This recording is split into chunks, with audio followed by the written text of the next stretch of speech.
Pemirsa, seorang kreator konten di Bogor mendapati paket berisi kepala babi di depan rumahnya. Peristiwa yang diduga sebagai bentuk teror itu kini tengah diselidiki oleh pihak kepolisian. Assalamualaikum warahmatullahi wabarakatuh. Peristiwa tersebut terjadi pada Jumat sore. Mulanya korban mendapatkan kabar dari temannya bahwa terdapat paket di depan pagar rumah. Karena korban menganggap paket itu mencurigakan, korban pulang dengan mengajak satpam dan polisi setempat untuk mengecek isi paket. Korban pun mengaku terkejut paket yang ditujukan kepadanya berisi kepala babi. Sebelumnya, kreator konten dengan akun @walikonten ini aktif bersuara soal demonstrasi dan tuntutan rakyat atas kondisi tanah air saat ini. Buka itu isinya apa karena ini mencurigakan. Akhirnya kita pulang dan ketika pulang paketnya ada di depan pagar. Aneh banget, biasanya paketnya itu ada di dalam untuk nggak tuh dilempar atau mungkin bisa juga dititipin sebenarnya. Tapi ini mah paketnya malah ada di luar pagar. Nah, karena gue nggak berani ngebuka itu isinya apa karena ini mencurigakan, akhirnya gue nelpon pihak aparat terkait gitu, pihak kepolisian, dan juga gue hubungin beberapa orang-orang yang bisa untuk datang, termasuk Bapak Satpam juga gue undang untuk datang ke situ untuk ngecek. Lalu akhirnya kita cek lah itu, hujan daging babi cukup besar, akhirnya cek dan gue yang ngecek sendiri, gue yang gunting, tapi disaksikan oleh pihak security dan juga pihak kepolisian. Daging babi ini, Pak. Dan ternyata ketika dibuka isinya kepala babi. Ribuan kendaraan wisatawan meninggalkan kota Bandung, Jawa Barat dengan membadati Jalan Paster. Kepadatan arus lalu lintas juga terjadi di kilometer 125 ruas tol Purbalenyi, Cimahi arah Bandung menuju Jakarta.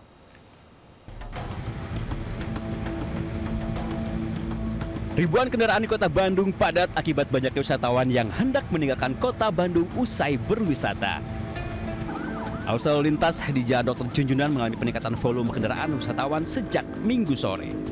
Selain itu, banyak wisatawan yang berburu oleh-oleh di kawasan tersebut sehingga memperparah kemacetan. Arus lalu lintas menuju Simpang Paster juga terjadi lonjakan kendaraan. Dari data Jasa Marga, sebanyak 33.839 kendaraan masuk ke gerbang tol Paster. Kepadatan juga terjadi di KM 125 ruas tol Purbalenyi Cimahi dari arah Bandung menuju Jakarta.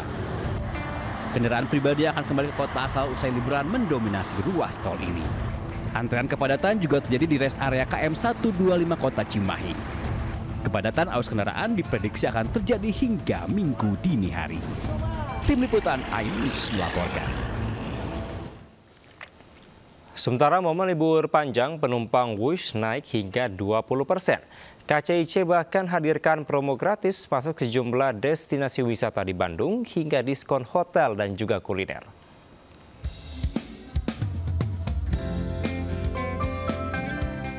Peningkatan volume penumpang Wush di momen libur dalam rangka Maulid Nabi yang berdekatan dengan akhir pekan mulai terjadi sejak Kamis 4 September kemarin dengan penjualan tiket mencapai 19.000 tiket. Bahkan okupansi sejumlah kereta pada keberangkatan malam hari mencapai 100%. Jika dibandingkan dengan minggu lalu, jumlah tersebut meningkat hingga 20%. KCIC juga mengajak masyarakat memanfaatkan momen liburan panjang akhir pekan kali ini untuk menikmati program promo dan menjelajahi berbagai destinasi wisata dan kuliner di Bandung dan sekitarnya. Program promo tersebut dihadirkan melalui kerjasama KCIC dengan berbagai destinasi wisata, kuliner, dan hotel untuk memberikan pengalaman liburan yang lebih istimewa bagi penumpang. Cukup menunjukkan tiket Wush, penumpang dapat menikmati berbagai penawaran menarik, mulai dari tiket masuk gratis hingga diskon penginapan dan kuliner. Tim Liputan iNews melaporkan. Ke informasi lainnya pemirsa, setelah 3 tahun absen, ada fenomena alam langka yakni gerhana bulan total pada Minggu malam. Uniknya langit dihiasi bulan berwarna merah darah. Gerhana bulan total kembali terjadi pada Minggu malam hingga Senin subuh. Seluruh tahapan gerhana bulan atau blood moon alias bulan merah darah bisa disaksikan masyarakat Indonesia. Namun mereka yang tinggal di sisi timur Papua bagian Indonesia tidak akan bisa mengamati akhir gerhana bulan karena matahari sudah terlanjur terbit. Tak hanya di sebagian besar Indonesia, fenomena blood moon dapat disaksikan di sebagian besar Asia, ujung Afrika, barat Australia, dan Eropa Timur. Amerika Utara dan Selatan akan melewatkan fenomena ini karena di belahan bumi tersebut tengah alami siang hari.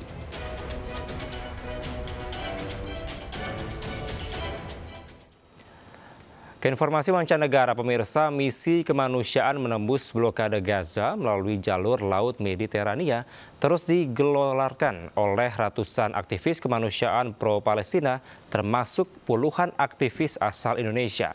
Guna mempersiapkan perjalanan kemanusiaan ini, sejumlah pembekalan untuk pelayaran terus dilakukan.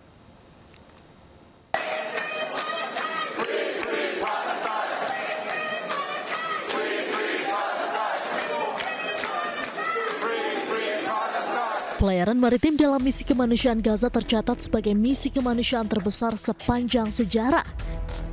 Tercatat sebanyak 44 negara dan ratusan aktivis kemanusiaan tergabung dalam gerakan global Sumut Flotilla. Mereka bertekad akan menerobos blokade Israel untuk membuka koridor kemanusiaan untuk rakyat Gaza yang kini mengalami genosida. Salah seorang anggota steering committee Global Sumut Flotilla sekaligus koordinator Sumut Nusantara, Muhammad Nadir Al-Nuri, menyebut misi pelayaran kemanusiaan terbesar ini belum pernah dilakukan sebelumnya. Guna menyiapkan pelayaran tersebut, sejumlah pelatihan dan pembekalan bagi aktivis terus dilakukan sembari menunggu kapal berlayar dari Tunisia menuju Gaza.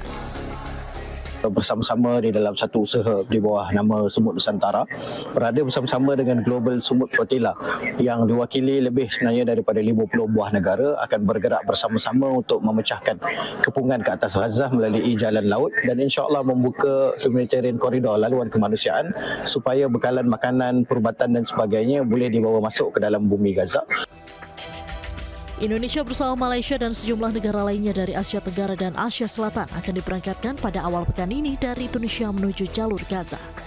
Sejumlah bantuan kemanusiaan seperti makanan dan obat-obatan juga turut dibawa. Aksi kemanusiaan ini lebih mengedepankan aksi damai dan tanpa kekerasan, sehingga diharapkan Israel membiarkan konvoi laut ini masuk ke dalam jalur Gaza.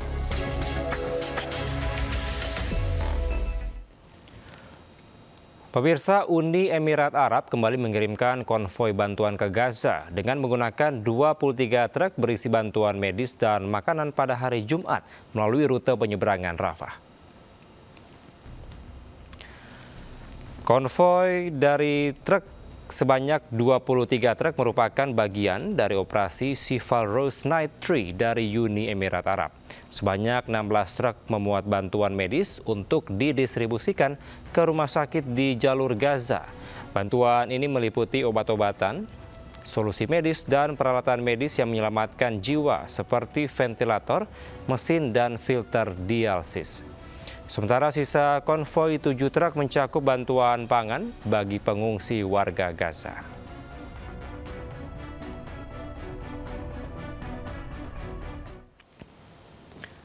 Tiga 13 warga Palestina terluka usai diserang sekelompok milisi Zionis bersenjata api di desa Kilet Aldaba Selatan, tepi barat.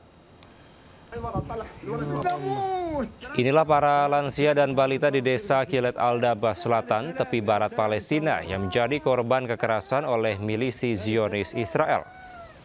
Para penjajah juga meneror warga sipil Palestina dengan menembaki rumah dan menghancurkan sejumlah perabotan. Petugas medis yang tiba langsung mengevakuasi para korban ke rumah sakit terdekat. Aksi keji penjajah Israel ini meninggalkan trauma yang mendalam bagi warga Palestina.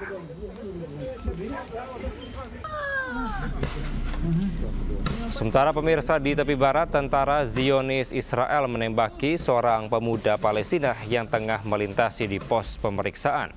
Belum ada informasi lanjutan mengenai kondisi terkini pemuda Palestina tersebut. Warga Palestina yang melintasi pos pengamanan Israel kerap mengalami kekerasan dan sikap apartheid dari tentara Zionis.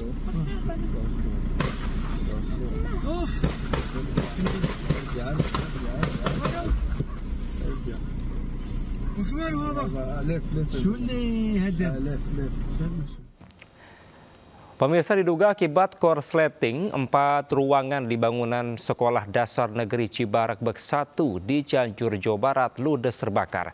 Tak ada korban jiwa dalam peristiwa ini, namun sejumlah sarana sekolah ludes terbakar.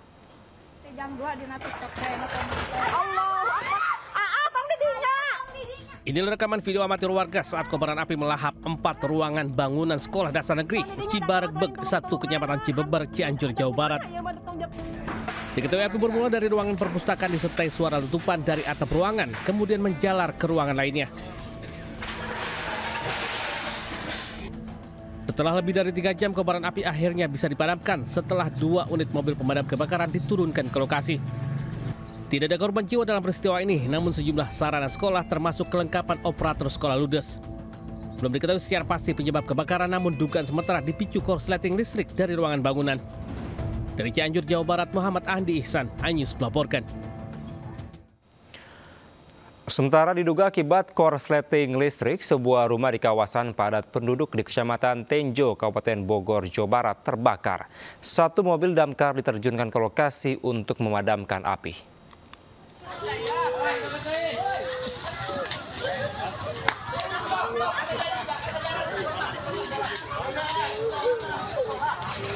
Sebuah rumah di kawasan padat penduduk di Kecamatan Tenjo, Kabupaten Bogor, Jawa Barat terbakar. Peristiwa ini terekam kamera warga.